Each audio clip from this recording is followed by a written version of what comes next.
நீ யார் முதல்ல நான் உனக்கு மன்னிப்பு நீ யார் முதல்ல நீ யாருன்னு முதல்ல சொல்லு எனக்கு நீ யார் நீ உன்ட்ட மன்னிப்பு தவறு செஞ்சது நீ நான் மன்னிப்பு சரி அந்த தொழிலதிபர் கூட்டிவா நீ பொது வெளிக்கு வந்துட்டீலவா கூட்டிவா நீ கொண்டு வாங்க யார் அந்த தொழிலதிபர்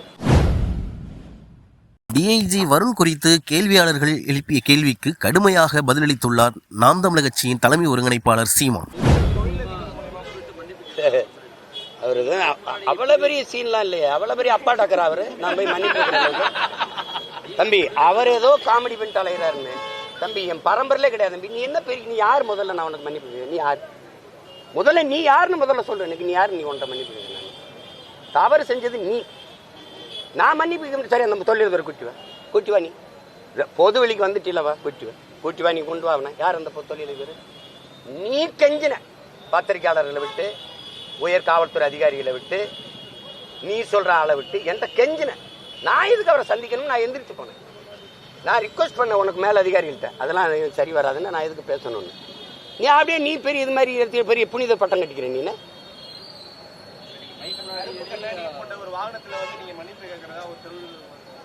அதான் சொல்லிக்கிட்டு இருக்கேன். எதுக்கு மன்னிப்பு நீ முதல்ல யாருன்னு சொல்லு. உன்ட்ட எதுக்கு நான் மன்னிப்பு கேட்கணும்? உன்னை பயந்துக்கிட்டு நான் மன்னிப்பு கேட்கணும். நீ தான் கெஞ்சின உன் நீ நேருக்கு நேரம் நின்று என்னோட பேசுவியா? நீ கெஞ்சினியா இல்லை? நான் உன் நாகரிகங்கிறது சில அதிகாரிகள் பேரை சொல்ல விரும்பல, பத்திரிக்கை பேரை சொல்ல விரும்பல. எல்லாரையும் அனுப்பி எனக்கு முடிச்சு விடுங்க, அண்ணனுக்கு எனக்கு தகராறு வேணாம், பிரச்சனை வேணாம்னு சொன்னது நீ. நான் எதுக்கு அவர்கிட்ட போய் பேசணும்னு எந்திரிச்சு போனவன் நான். நீ தான் பெரிய அப்பாட்ட பெரிய இவராச்சே. துப்பாக்கி பெரிய பெட்டாலியன் வச்சிருக்கிய. எனக்கு பாதுகாப்பு இல்லைன்னு சொல்றது கேவலம் அல்ல. சும்மா நீங்க சும்மா என்னை மோதி ஒரு ஆளா காட்டிக்கிறேன்னு நினைக்காத. இதெல்லாம் இது பண்ணிக்காத நீ தம்பி.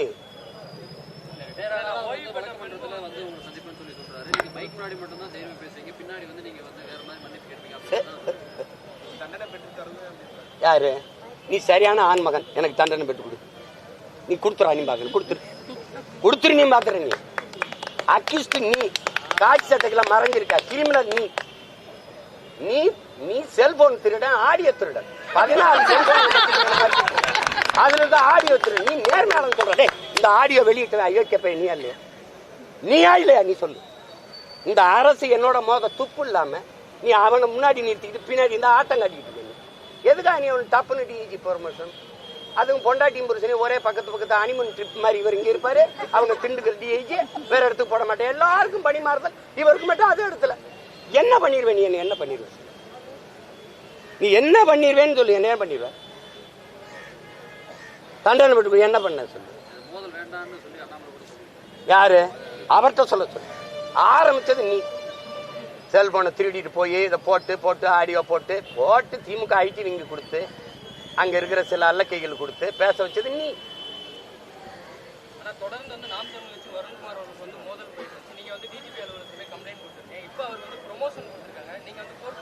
அத ரசிக்கிறேன். நீ கொடு. நீ எனக்கு நீ உனக்கு நேரடியா மோதம் இல்ல. அவர் ஒரு காய் சட்டைகளுக்கு வச்சு இதை சீண்டி பாக்குற. நான் அதை கண்டுக்கிறாம போகணும்னு நினைக்கிறேன். உங்க மாதிரி ஆளுங்க திருப்பி அதை இழுத்து விடுறீங்க. எனக்கு அவர் ஒரு ஆளு. அதான் சொல்றாரு. நீங்க இதை கேட்டுக்க வேண்டியதில்லை. எனக்கு பதில் என் தங்கச்சி எல்லாம் பேசியிருக்கணும். இதெல்லாம் நீங்க பேச வைக்கிறீங்க. என்னைய நான் என்ன வேலை செய்யறேன், அவர் என்ன வேலை செய்யறாரு? நான் அவருக்கும் அவர் பிள்ளை வீட்டிலுக்கும் சேர்த்து போறேன். அது தேவையில்லாம அவர் பேச்சுக்கல. என்ன முடிவு கொண்டு வரணும்? அதான் சவால் விட்டில. அப்ப மோதிர வேண்டியதான். நீ யார்? நீ என்னை போய் நீ அந்த ஒரு போலீஸ்காரன் நீ அங்க போய் போலீஸ் வேலையை தான் பார்க்கணும். இவ்வளவு பெரிய வேலை செய்யற ஒரு சாதாரண இதுல இருந்து நின்று இந்த மொழிக்கும் இனத்துக்கும் மக்களுக்கு மனுக்குமா போராடி 136 வழக்க வாங்கி நின்று ஒருத்தன் கடை வச்சுட்டு 14 வருஷமா முடங்கி இருக்கு. ஒன்னும் செய்ய முடியாது. எத்தனை அவமானம், ஏச்சு, பேச்சு எல்லாத்தையும் தாங்கிட்டு இந்த மக்களுக்காக நின்று போராடுறேன்னு Tamil fascist, Tamil chauvinist, separatist, பிரிவினைவாதின்னு பேச்சு. போலீஸ்காரன் வேலையாது.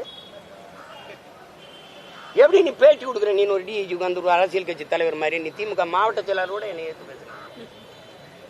தம்பி அன்பில் மகேஷோ ஐயா நேரோட என்னை பத்தி பேச மாட்டாங்க. நீ என்ன உட்காந்து அவர் வந்துங்க அவரு எதுன்னு அதுக்கு பேசாம நீ மாவட்ட செயலாளர் பதவி வாங்கிட்டு கட்சியில் போய் நின்ற வேண்டியதானே? எதுக்கு இவ்வளவு பேருக்கு நீங்க பேசுங்க? என்னைய அவரையும் முன்னாடி நிறுத்துறீங்க. நாங்க 2 பேரும் ஒரே ஊருக்காரன். அவரு காவலர்கள் தின்றது. எங்க வழக்கு போடு அவர் அங்கதான் தூக்கி கொண்டு வச்சு விசாரிப்பாரு, சிறையில் போடுவார். அவர் பேசுனதெல்லாம் அவங்க சொன்ன இதில் சொல்ல முடியுமா? அவர் மோதுறதுன்னு ஆயிடுச்சு, அப்புறம் மோத வேண்டியதானே தம்பி. நீ ஆஃப்டர் ஆல் போலீஸ் ட்ரைனிங். நான் யாருன்னு தெரியுமா? போராளி பயிற்சியாளன். நீ இந்த ஊருக்குள்ள தான் ஒட்டு பேப்ப உழவு பார்ப்ப. நான் உலகத்தை உழவு பார்த்த தலைவனின் மகன். நீ சும்மா போட்டு இது பண்ணிட்டு இருக்காத. நீ போட்டு நீ என்ன வேணாலும் செஞ்சு பாரு. நீ செஞ்சு பாரு. மோதும் ஆயிடுச்சுல மோதும். இதே அதிகாரம் அந்த திமுக இருக்கிறவர் தான். இவங்களை நம்பிட்டு நீ ஆடிட்டு இருக்க. 26க்கு அப்புறம் இவங்க என்ன பாடுபடுறாங்கன்னு பாருங்க. திராவிட தீர்ப்புகள் நீ பேசிட்டு